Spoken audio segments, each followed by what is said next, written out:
Saya nak tanya Yang Berhormat Timbalan Menteri. Jadi saya tak tahu apa berlaku dalam sesi libat urus semalam di antara syarikat timah dengan kementerian.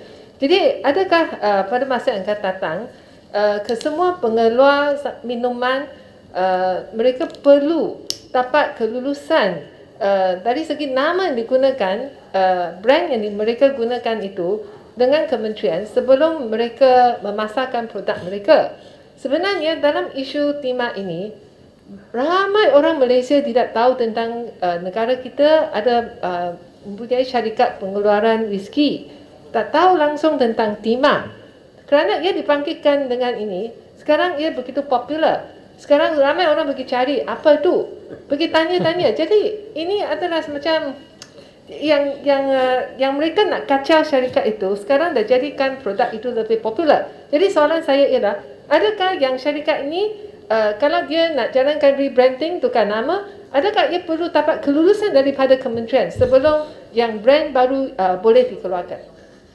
Ni Timbalan Menteri. Timbalan Menteri, kita bagi Ipoh Timur dulu. Ya, boleh. Nanti jawab sekali. Terima kasih. Timbalan Menteri, tadi saya dengar Timbalan Menteri memang bersetuju bahawa isu ini telah pun disensationalizekan. Memang bukan ia satu isu yang patut dibincangkan. Dalam konteks itu, saya nak tanya pihak kerajaan. Kenapa pihak kerajaan tidak mengambil satu pendirian yang mana, since this is a non-issue dengan izin, ini bukan satu isu yang betul-betul membawa apa-apa masalah.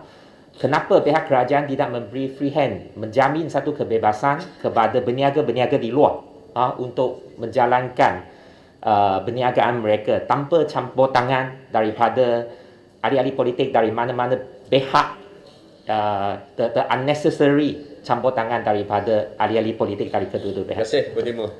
Jelas, saya ingat ni. Speaker, satu ya sebelum saya naik atas tu. Okay. Pada timbalan. Okay. Sian saya, kat atas tak boleh tanya. Sila. Yang Berhormat Timbalan Menteri, saya rasa isu yang saya dengar ni memang kena-mengena. Sebab pada dulu kita kecil-kecil makan A&W ada hot dog. Lepas ada corny dog. Jadi macam mana anak saya suka makan hot dog, takkan saya nak kata tak boleh makan anjing panas. Jadi saya rasa ni yang penting lah. Kita kena didik masyarakat kita memikirkan secara lebih logik. Terima kasih. Setuju dengan pengirang, setuju dengan apa yang dikatakan oleh sahabat tadi. Sebenarnya kita tak mahu ianya jadi satu presiden. Lepas pada ni keluar pula root beer contoh. Ni mabuk root beer. Jadi ini mana tidak akan ada kesudahan. Jadi kita harap dengan adanya advokasi syarikat pengeluar ini dan untuk menjawab sebutir sebenarnya untuk mengeluarkan nama tersebut, mereka memohon daripada MyIPO,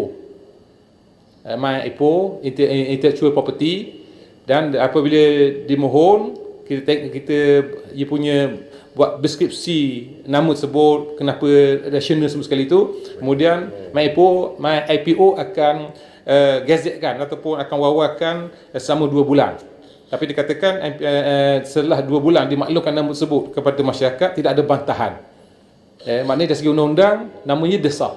Cuma bila wujud sedikit havoc ataupun keresahan dalam masyarakat, ialah kadang-kadang macam saya setuju dengan Salam kata, ada orang nak mengambil kesempatan, dan setuju dengan pengerang bahawa nama ini kadang-kadang tidak melambangkan isu yang sebenar. Tapi ini sudah dibuat advokasi kemarin bersama dengan pengeluar, dan pengeluar nampaknya memahami hakikat tersebut, dan kita harap ianya tidak akan berlaku lagi. Kerana saya tahu ada nama Rayyan, nama Hadi, nama macam-macam berkenaan dengan ini. Dan yang penting bahawa ini minuman yang diharamkan oleh umat Islam. Itu yang penting. Kerana kalau Islam dia tak akan mendekati benda-benda yang sebegini. Apapun nama sahaja pun ia tidak penting. Terima kasih. Saya ingat Menteri telah menutup ke nak buka lagi? Apa boleh sila. Last. Tuan Di-Pertua, saya amat hormati pendirian yang diambil oleh YB Tuan Menteri dan juga YB sekalian. Namun kalau kita masih ingat, isu ini juga ada ditimbulkan oleh Yang Berhormat Rusila sebab selaku Presiden kepada PAS sendiri. Saya kira perlu juga kita dengar pendapat daripada MP PAS di Parlimen ini, apakah pandangan mereka. Tapi kita nampak tak tahu macam tak ada pula MP PAS pada waktu ini. apakah pandangan mereka? Sebab kita tidak mahu kerajaan cakap suatu perkara dan mereka berada dalam kerajaan cakap perkara lain di luar. Kalau boleh beliau konsisten. Terima kasih Tuan Ketua. Satu cadangan yang baik betul. Jadi mungkin sesi tersebut kita buka pada sesi lain lah. Yang hari ni sesi perihadakan 730 kita selesaikan 730 dulu. Sesi itu saja ulasan saya betul. Ada lagi sebut Ya, ni tanya. Lain kali kalau ada orang nak keluarkan piskal, kopi, teh, boleh ataupun syarikat boleh guna nama Timah ke? Ataukah ini adalah satu nama yang di-ban, dilarang, digunakan di mana-mana tempat, mana-mana produk? Saya rasa tidak sebegitu. Sebenarnya nama tu nama Timah kemudian dikaitkan dengan benda yang memabukkan. Itu makna ada kontradik. Nama Timah tapi bila kita cakap sebut mengatakan Timah ni sebenarnya tin, bukan nama orang. Itu kata dia. Dia ada rasional dia. That's why Maipo luluskan kata tersebut. Jadi bukan kita nak ban nama Timah tersebut. Saya rasa seperti fahamlah apa yang saya maksudkan. Terima kasih. Soalan lagi. Last je lah penutup. Dah habis hari ni apa? Last. Saya minta Saya serahkan kepada Jualan Menteri kalau nak berhenti. dia Last pada Baik, salam. dia macam nama Timah tu syarikat itu menjelaskan ianya bijih Timah. Ya, dan gambar tu walaupun nampak macam ulama tetapi ianya adalah gambar seorang resident British ya pada ketika itu. Kalau kita dengar secara rasional mungkin kita boleh terima, tetapi kalau kita nak gunakannya sebagai satu isu untuk menimbulkan ketegangan dan sebagainya, memanglah ada macam-macam yang boleh ditimbulkan ya.